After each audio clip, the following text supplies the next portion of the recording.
United States? I really don't believe I would run it, but I would like to see somebody as the president who could do the job, and there are very capable people in this country. Why wouldn't you dedicate yourself to public service? Because I think it's a very mean life. I would love and I would dedicate my life to this country, but I see it as being a mean life, and I also see it as somebody with strong views and somebody with the kind of views that are maybe a little bit unpopular, which may be right, but may be unpopular, wouldn't necessarily have a chance of getting elected against somebody with no great brain but a big smile. This sounds like political presidential talk to me, and I know people have talked to you about whether or not you want to run. Would you ever? Probably not, but I do get tired of seeing the country ripped off. Why would you not? I just don't think I really have the inclination to do it. I love what I'm doing. I really like it. Also, it doesn't pay as well. No, it doesn't. But, you know, I just probably wouldn't do it, Oprah. I probably wouldn't, but I do get tired of seeing what's happening with this country. And if it got so bad, I would never want to rule it out totally, because I really am tired of seeing what's happening with this country, how we're really making other people live like kings, and we're not. You've said, though, that if you did run for president, you believe you'd win. Well, I don't know. I think I'd win. I tell you what, I wouldn't go in to lose. I've never gone in to lose in my life. And if I did decide to do it, I think I'd be inclined, I would say that I would have a hell of a chance of winning, because I think people, I don't know how your audience feels, but I think people are tired of seeing the United States ripped off. And I can't promise you everything, but I can tell you one thing: this country would make one hell of a lot of money from those people that for 25 years have taken advantage. It wouldn't be the way it's been, believe me. But you might be classified as an Eastern Republican. Fair? Well, I guess you could say that, yes. Which means kind of a Rockefeller, Chase Manhattan Republican? I never thought of it in those terms. How do you define? Are you a Bush Republican? No, I think I'm really, the people that I do best with are the people that drive the taxis. You know, wealthy people don't like me, because I'm competing against them all the time, and they don't like me, and I like to win. The fact is, I go down the streets of New York, and the people that really like me are the taxi drivers and the workers, et cetera, et cetera. I mean, I really get a great response. Why are you a Republican? I have no idea. I mean, I am a Republican because I just believe in certain principles of the Republican Party. You have flirted with the idea of politics. Now you're here at your first national convention. Does that get you interested in possibly making the plunge? Now you have to tell me something. Who told you I flirted? Well, I didn't know that I flirted with. Well, you took out full-page ads in the New York Times to talk about your foreign policy. Some people would say... I do feel very strongly about the country. I love the country. You've become a role model in this country. The reason that your book sells, the reason that your board game sells, is because people are looking to leaders. People are looking for values, and you're one of the people. And it's no... You may dismiss it, but people are talking about, you know, Donald Trump for president. What they're really talking about is Donald Trump, show us the way. Well, be the true white hat. I'm, again, somebody that has a good instinct financially. I have had historically. I've followed markets. I've been going the right direction, whether it's New York real estate or stocks or whatever. I know from a common sense financial standpoint that something has to burst. When a country is losing billions and billions and billions of dollars a year, and when other countries are making hundreds of billions of dollars, something is going to burst, and it's going to start here. I know it. It's a question of when. To me, it's not a question if, it's a question of when. And unless we're going to solve our problem, and the problem is caused by our allies, unless we're going to solve that problem, this country is in very, very big trouble. And I'm not talking recession kind of trouble, I'm talking depression kind of trouble. Would you really like to take over and run the country as you have run your organization? I would much prefer that somebody else do it. I just don't know if the somebody else is there. I don't know if we have the kind of advocate that you need. We need major surgery. This country needs major surgery. Are you the surgeon? I think I do a fantastic job, but I really would prefer not doing it. Are you saying you will take it only if drafted? No, I'm not saying that. I'm saying that I hope that somebody comes along who can be an advocate, and I think that somebody will be so popular But you haven't seen it. He or she will be the most... But I don't see it now. I wish that person were there. But again, I do know one thing. It's not a question. This country is losing hundreds of billions. It's not a question if, it's a question when. I have never understood how this is possible.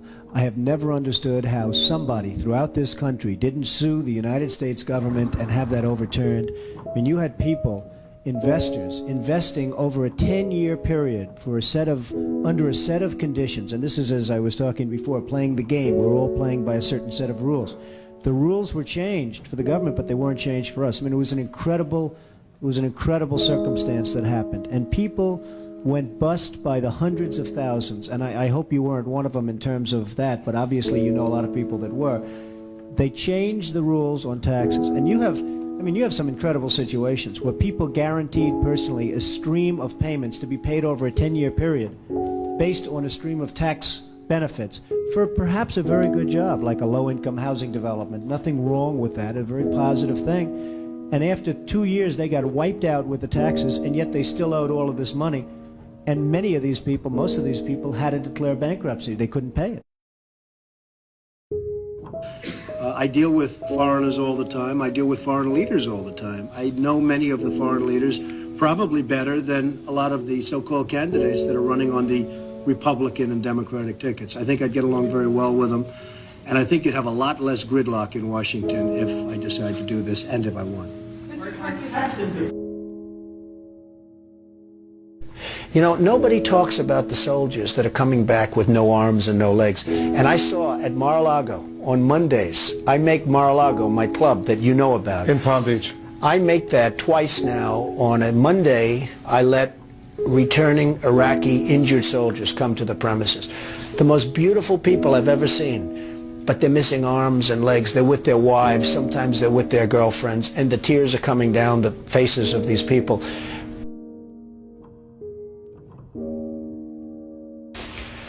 Well, I just hate what's happened to this country. We've gone to a country that's no longer respected. We're in a war that we should have never, and by the way, I'm worse than any hawk there is in terms of military and in terms of defending ourselves. But Saddam Hussein didn't knock down the World Trade Center. He had nothing to do with it. And there were no weapons of mass destruction. The other day, the head of 3M said that President Obama is anti-business. Do you get the same feeling that he does? Well, I don't know that it's anti-business or he just really doesn't know exactly what to do. And I'm afraid it probably is the second thing. I don't see him necessarily as anti-business. I think that he is not sophisticated in the ways of business. He hasn't dealt with the people that you've dealt with and that I've dealt with. I deal with China, as an example, a lot. It is never easy. And I've made some very big deals with the Chinese. I've come out on top. I've come out in great shape. I sell apartments to Chinese people. I get along great with them. It's not like, anti-China. I just think it's ridiculous that we allow them to do what they're doing to this country with the manipulation of the currency that you write about and understand, and all of the other things that they do. And frankly, if I were them and if I could get away with it, I take my hat off to them, frankly. They do get away with it. And I hire companies all the time, and it's so hard for our companies to compete against Chinese companies. I mean, these companies have such an advantage, whether it's glass for a curtain wall or whether it's, and you use the term because you know what's happened, sheetrock. I mean, they used to give us sheetrock, just give it. And everybody that was unfortunate enough to use Chinese sheetrock had problems. I mean, problems like where people were dying from it. The good news, Steve, our product is much better, but with the manipulation of their currency, it's very, very, very hard for our companies to compete. But I'll certainly do whatever is necessary and however I can help, whether they want me to make speeches, whether they want me to contribute, raise money, I'll do whatever I have to do. We need somebody great as a president.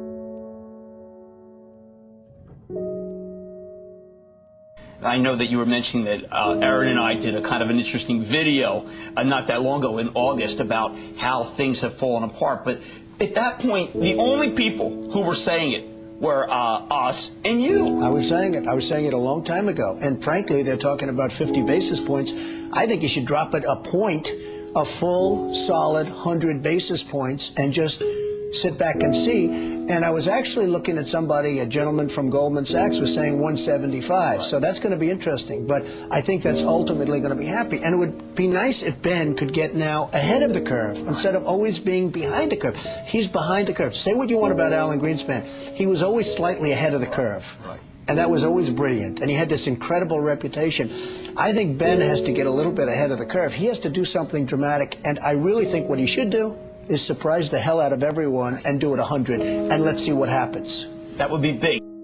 Any politician, do you think, has the pulse? Anyone running for president has the pulse of what you know about the economy? Well, the biggest problem is something I never hear about. I told you about it once. Every time they lower interest rates, the cartel, because I call it a cartel, right, the illegal monopoly, raises oil prices, okay? So the monopoly, because that's all it is, it's a total illegal monopoly. If businesses ever formed OPEC, everybody would be put in jail. Here they are, and every time a country hits oil, they're invited in to the cartel, okay? It's a disgrace. So what happens is every time interest rates go down, oil prices go up, and it's the same number. I mean, practically the same money. So they lower it, they raise it, they lower it, they raise it. Now you have oil that's close to 100, going to be over 100, and nobody in this country calls and says, get that damn oil price down. You get it down.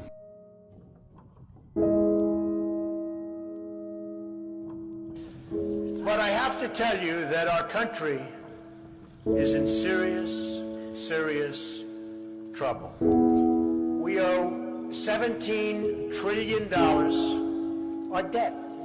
How do you pay off 17 trillion? Nobody ever heard the expression a number of years ago. The word trillion. We have debt that's beyond belief. We have deficits that nobody can even comprehend.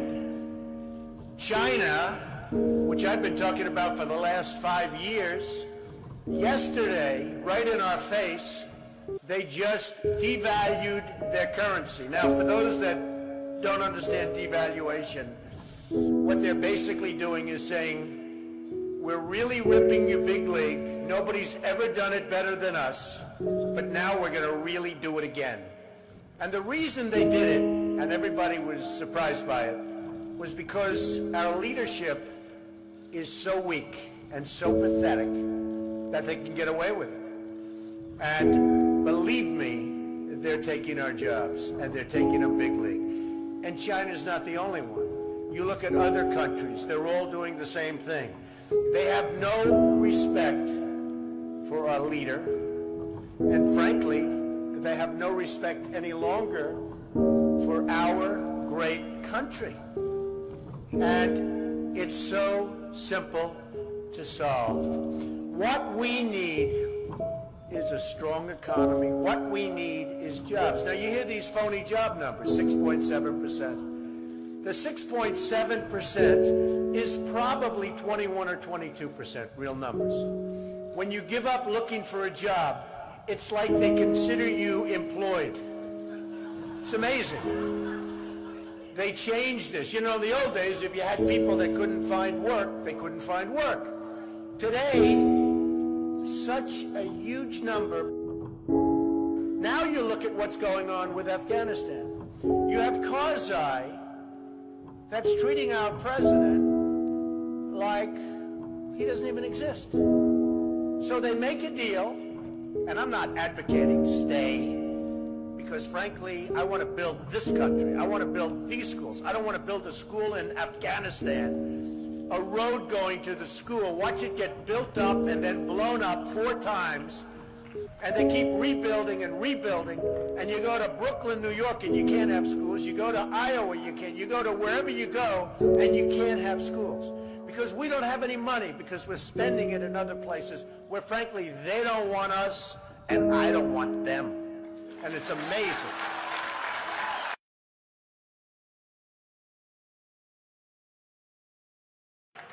Our country is in serious trouble. We don't have victories anymore. We used to have victories, but we don't have them. When was the last time anybody saw us beating, let's say, China in a trade deal? They kill us. I beat China all the time. All the time.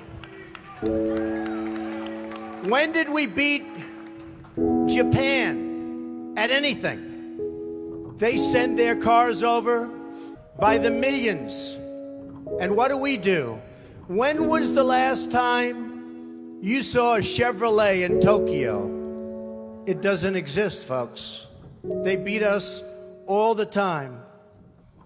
When do we beat Mexico at the border? They're laughing at us, at our stupidity. And now they're beating us economically. They are not our friend, believe me. But they're killing us economically. The U.S. has become a dumping ground for everybody else's problems. Thank you. It's true. Islamic terrorism is eating up large portions of the Middle East. They become rich. I'm in competition with them. They just built a hotel in Syria. Can you believe this? They built a hotel. When I have to build a hotel, I pay interest. They don't have to pay interest because they took the oil that when we left Iraq, I said we should have taken. So now ISIS has the oil. And what they don't have, Iran has. And in and I will tell you this, and I said it very strongly, years ago, I said, and I love the military, and I want to have the strongest military that we've ever had, and we need it more now than ever, but I said, don't hit Iraq, because you're going to totally destabilize the Middle East. Iran is going to take over the Middle East. Iran and somebody else will get the oil, and it turned out that Iran is now taking over Iraq. Think of it. Iran is taking over Iraq, and they're taking it over big league. We spent $2 trillion in Iraq. $2 trillion. We lost thousands of lives, thousands in Iraq. We have wounded soldiers who I love. They're great. All over the place. Thousands and thousands of wounded soldiers. And we have nothing. We can't even go there. We have nothing. And every time we give Iraq equipment, the first time a bullet goes off in the air, they leave it. Last week I read 2,300 Humvees. These are big vehicles. Were left behind for the enemy. 2,000, you would say maybe 2, maybe 4. 2,300 sophisticated vehicles they ran, and the enemy took them. You're right.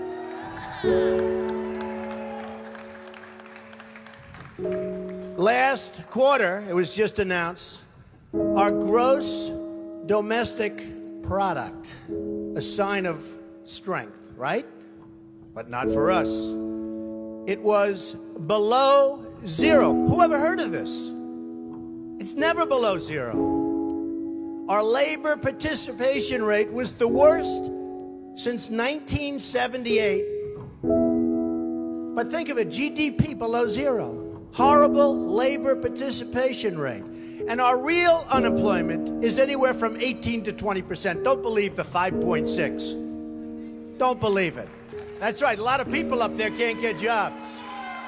They can't get jobs because there are no jobs. Because China has our jobs and Mexico has our jobs. They all have our jobs. But the real number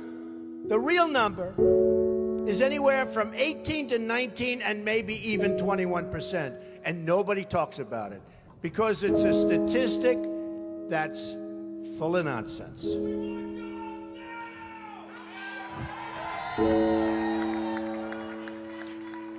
Our enemies are getting stronger and stronger by the day, and we as a country are getting weaker. Even our nuclear arsenal doesn't work. It came out recently. They have equipment that's 30 years old. They don't even know if it worked. And I thought it was horrible when it was broadcast on television, because boy, does that send signals to Putin and all of the other people that look at us and they say, that is a group of people and that is a nation that truly has no clue. They don't know what they're doing. They don't know what they're doing. We have a disaster called the big lie, Obamacare. Obamacare. Yesterday it came out that costs are going for people up 29, 39, 49, and even 55%. And deductibles are through the roof. You have to get hit by a tractor, literally a tractor, to use it. Because the deductibles are so high, it's virtually useless. It is a disaster. And remember the $5 billion website. $5 billion we spent on a website. And to this day, it doesn't work. A $5 billion website. I have so many websites. I have them all over the place. I hire people. They do a website. It costs me $3. $5 billion website. I have so many websites. I have them all over the place. I hire people. They do a website. It costs me $3. $5 billion website.